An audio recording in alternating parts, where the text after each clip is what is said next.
wasn't a bad boy, but he wasn't entirely good. He was simply a child of circumstance who learned to find ways to help his family. His father worked hard to put food on the table, but went to bed hungry from time to time, so his family had a larger share at supper. Jack spent his summer days helping around the house and spent time with other boys at the marketplace, sometimes in an effort to pick a pocket or to get some food. The boys would distract a merchant or businessman in order to slip something away.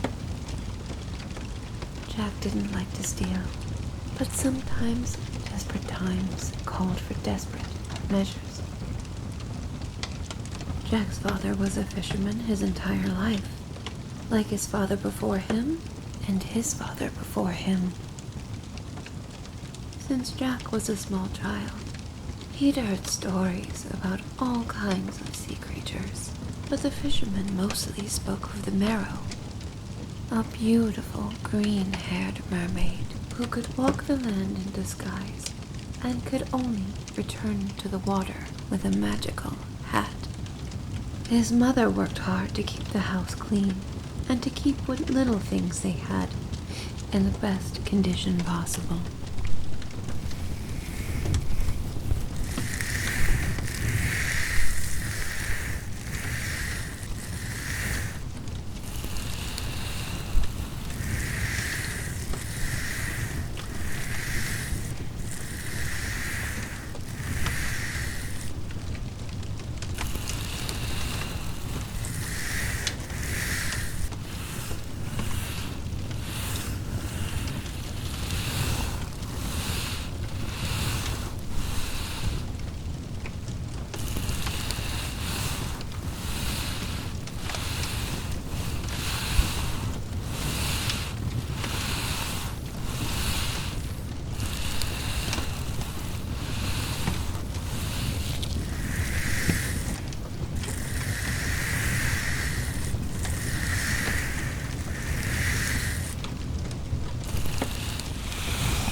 One evening, Jack's father burst through the door in excitement. In the very last pull of the day at the docks, he saw a glimmer wrapped in seaweed and other muck reached into the net, where he found a beautiful, shiny crown made with rubies and pearls.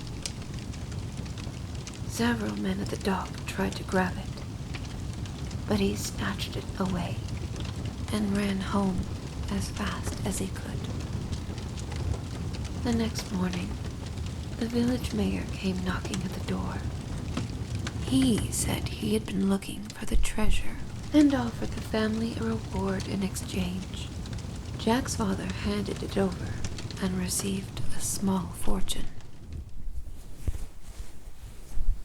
The family spent that day at the market, buying food and new sets of clothing. Jack's father was fitted for a brand new suit, while his wife rummaged through every inch of fabric to have a new dress made.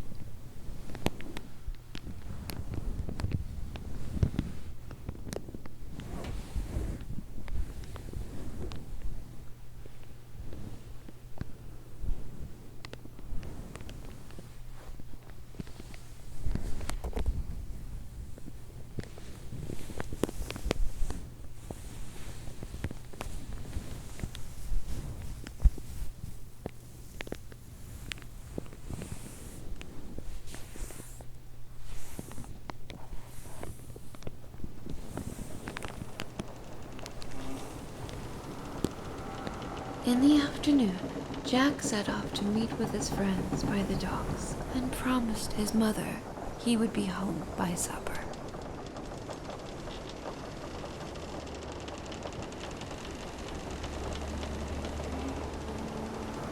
Jack often assumed he would grow up and spend his days at the docks just like his father, But all of that had changed. In the middle of a daydream, he heard a faint cry, and it grew louder as he made his way down the dock.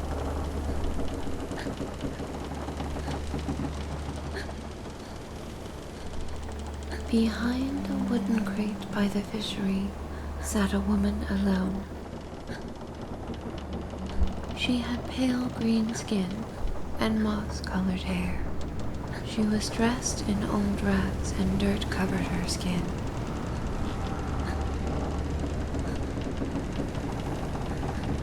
Jack asked if she was lost.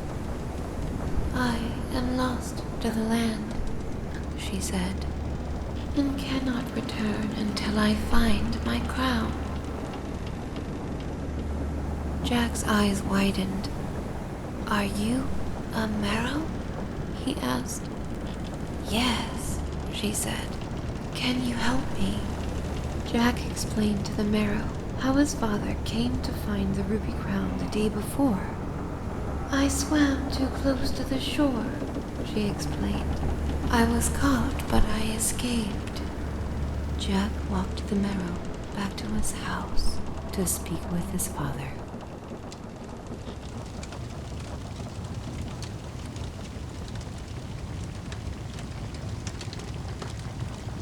When Jack entered the house, he saw his father at the dinner table with a feast laid out before him.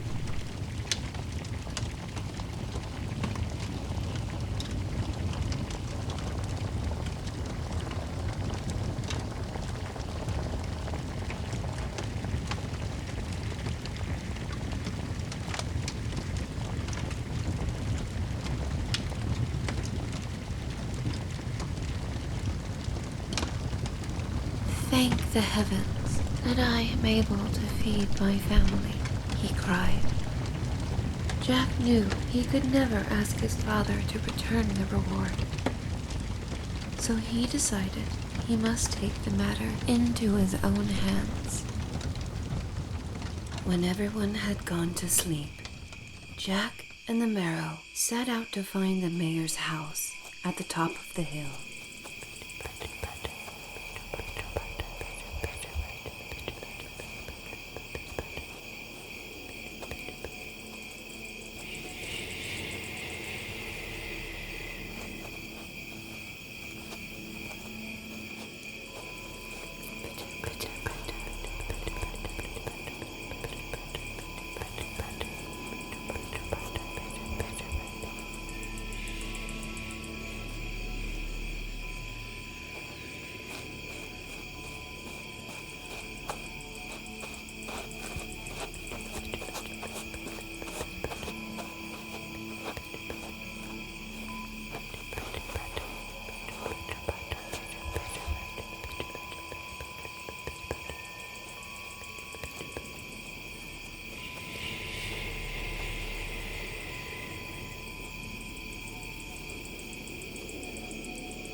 They found an open window and crept inside. They began to shuffle through every drawer, ledger, and book to find any clues on the whereabouts of the crown.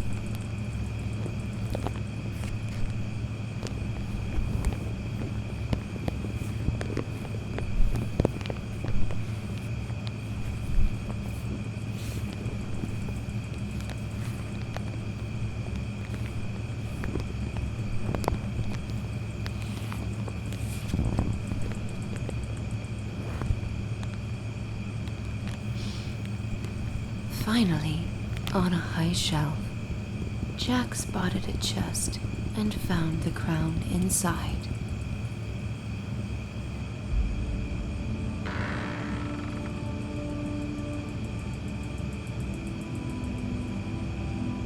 The woman took it into her hands and they began to step out of the window when the mayor heard rustling from the room upstairs and came down to find them. He quickly grabbed the crown from the woman's hands, placed it in his coat pocket, and seized her. Jack tried to pull her away, but was thrown out of the house and commanded to return home. Instead, Jack hid nearby and followed closely as the mayor took the Merrow down to the docks.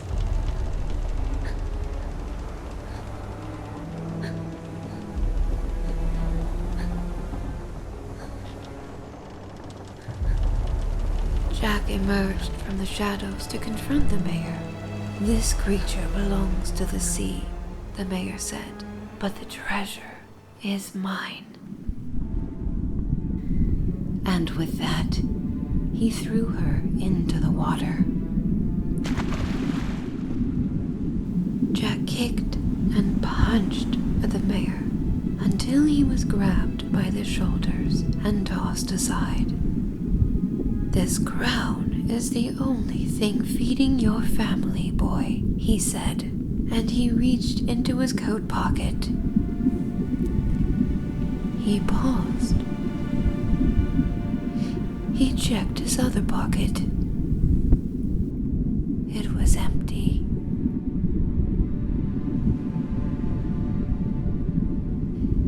As I was saying before, Jack wasn't a bad boy, but he wasn't entirely good either. However, he was a fine pickpocket.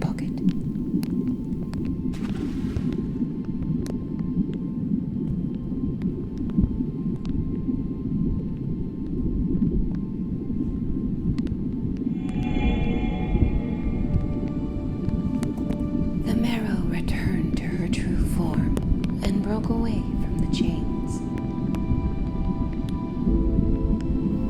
Some fishermen say they still see her to this day, watching the shore in the distance. But over time, she became just another tall tale. The mayor spent the rest of his days making life hard for Jack's family. His father continued to work at the docks, and Jack grew up to become a fisherman, like his father.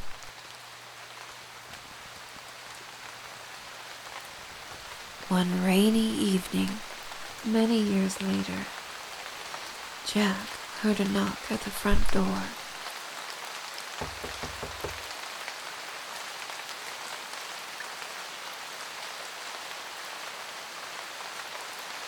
He saw no one standing there, but placed at his feet was unmistakably the same shiny crown he had seen many years ago.